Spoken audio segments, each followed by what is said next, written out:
권태기가 찾아온 것 같아요.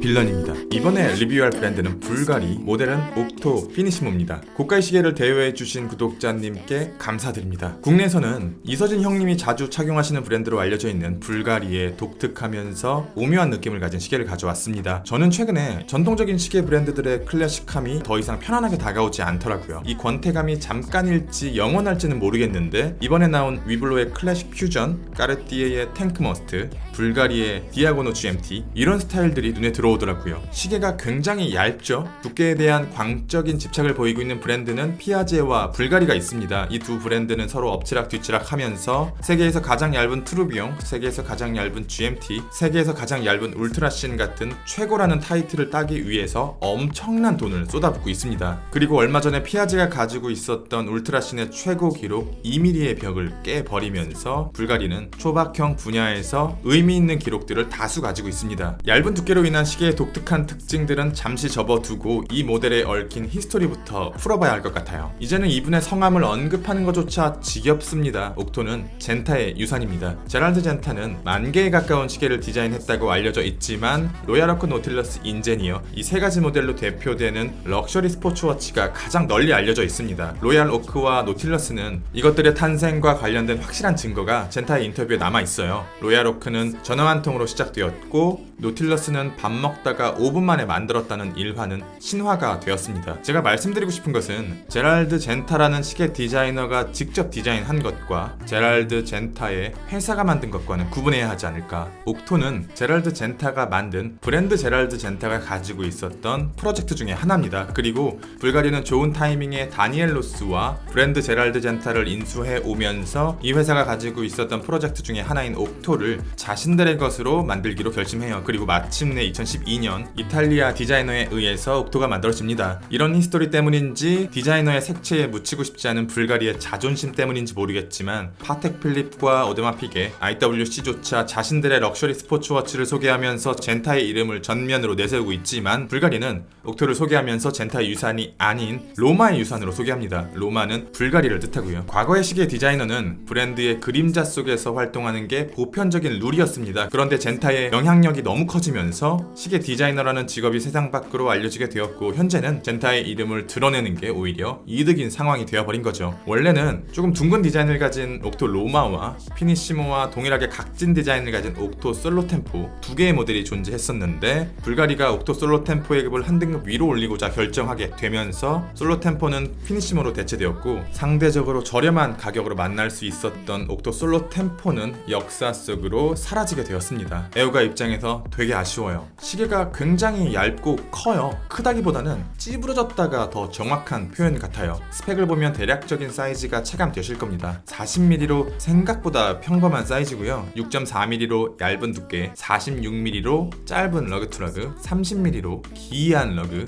104g, 가볍죠? 10바, 기대 이상의 방수. 체감되는 사이즈는 일반적인 사각형 시계보다 조금 더 큰 것 같아요. 이 40mm의 사각 시계는 45mm 정도의 원형 시계로 체감되는 것 같습니다. 워낙 얇아서 더 크게 보이기도 하는 것 같아요. 게다가 기존의 시계에서는 볼 수 없는 30mm의 엄청난 러그는 일반적인 시계와는 확실히 다른 방향성을 보여주는데요. 말 그대로 브레이슬릿, 팔찌 같습니다. 젠타 디자인 속에 불가리만의 색깔을 확실하게 녹여냈습니다. 최근 작은 사이즈의 시계를 선호하는 추세 속에서 조금 더 작은 사이즈의 옥토 피니시모 한 37mm에서 38mm 정도가 있었으면 좋겠다라는 희망을 품어보는데요. 무브먼트를 보는 순간 희망이 바로 사라져 버립니다. 시계 사이즈의 대부분이 무브먼트예요. 무브먼트가 졸라 큽니다. 피니싱은 깔끔해요. 사이즈 대비 굉장히 작은 플래티넘 로터 덕분에 수동시계에 준하는 아름다운 무브먼트를 볼 수 있는데요. 이 작은 로터로 거대한 무브먼트에 동력을 공급하는 게 신기할 뿐입니다. 시계 브랜드들이 단순히 무브먼트의 리저브뿐만 아니라 로터의 효율도 공개를 해줬으면 좋겠습니다. 단순히 리저브만 긴 것은 크게 의미가 없더라고요. 무브먼트와 다이얼 내부의 퀄리티 컨트롤에 대해서는 따로 언급하지 않겠습니다. 새 상품이 아니라 구독자님께서 오랜 기간 사용해오신 중고시계이기 때문에 어느 정도의 사용감은 감안해야 할 것 같습니다. 이 정도의 피니싱을 가진 무브먼트는 사실 럭셔리급에서는 보기 힘들어요. 분명 1000만원 이상의 준 하이엔드 계열의 시계로 넘어가야 하는데 피니싱의 퀄리티 자체는 조금 아쉽게 느껴집니다. 옥토만의 초박형 무브먼트의 독창성과 넓은 사이즈에서 오는 안정감은 대체자가 없다라고 말씀드리고 싶으나 제네바 스트라이프나 페를라주, 스크류, 앵글라주 등을 보면 확실히 더 윗급의 워치메이커들이 가지고 있는 마감 방식과는 구별이 돼요. 파텍 필립, 랑의, 바셔런 콘스탄틴 같은 브랜드들. 그런데 이 브랜드들은 당연히 더 비싼 가격대를 가지고 있는 더 높은 등급의 워치메이커들이라 차이가 있는 것이 당연하겠지만, 비슷하거나 조금 더 저렴한 가격대를 갖고 있는 글라슈대 오리지널과 그랜드 세이코, 두 브랜드가 보여주는 무브먼트의 피니싱과 비교해서 보면 상대적으로 조금은 단조롭게 보여집니다. 반대로 저 두 브랜드가 약간 갑툭튀한 느낌으로 리테일 대비해서 꽤 높은 등급의 피니싱을 가졌다고도 말씀드릴 수 있을 것 같아요. 어디까지나 무브먼트의 피니싱 측면에서요. 제가 최근에 리뷰를 진행하면서 글래스의 퀄리티에 대해서 자주 언급했는데요. 리뷰를 준비할 때마다 4가지 정도의 촬영 방식 중에 하나를 사용하는데요. 이 선택은 글래스의 퀄리티에 따라 달라집니다. 예상하시는 것과는 반대로 좋은 퀄리티의 글래스를 가진 값비싼 시계일수록 촬영이 간편하고 적은 시간이 소요되고요. 낮은 퀄리티의 글래스를 가진 저렴한 시계일수록 복잡하고 많은 시간이 필요해요. 이렇게 봐도 저렇게 봐도 요렇게 봐도 어떤 각도나 어떤 환경에서 바라봐도 시계의 매력을 온전히 보존할 수 있게 해주는 매우 좋은 퀄리티의 글래스입니다. 강력한 썬레이 브러싱을 온전히 드러내기도 하고 레커 다이어린 마냥 숨기기도 하며 빛을 반쯤 걸쳐 오묘한 느낌을 주기도 합니다.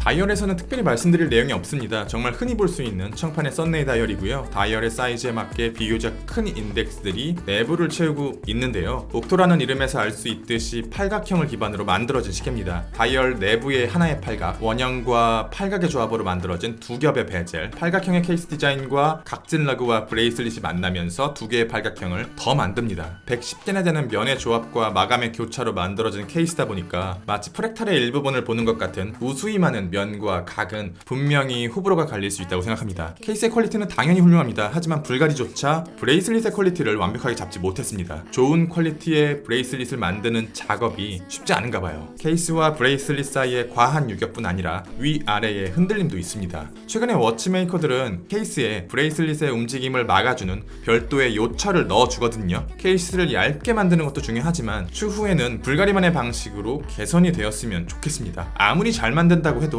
작은 스프링바 하나로 케이스와 브레이슬릿을 완벽하게 결착시킬 수는 없어요. 브레이슬릿에서 아쉬운 점은 30mm의 넓은 럭으로 인해서 테이퍼드 되는 비율이 중간에 끊긴다는 점입니다. 이게 영상으로 보시는 것과는 다르게 실물로 보았을 때 생각보다 어색함이 커요. 다양한 사람들의 손목 사이즈를 충족하기 위해서 어쩔 수 없는 것임을 알고 있지만 이 문제를 효과적으로 풀어낼 수 있는 방법이 없을까요? 버터플라이 방식의 버클을 브레이슬릿 안쪽에 여분 공간을 별도로 만들어서 스며들게 한 디테일과 버클의 결착을 위해 특별한 장치를 만들어내지 않고 심플한 디자인과 스틸의 탄성으로만 풀어낸 것은 다른 시계 브랜드들도 배워야 할 점이 아닐까. 옥토에는 전통적인 시계 브랜드가 지켜야 하는 워치메이킹의 룰이 보이지 않습니다. 되게 자유롭고 창의적이고 신선해요. 리뷰는 여기까지 빌런이었습니다. 감사합니다.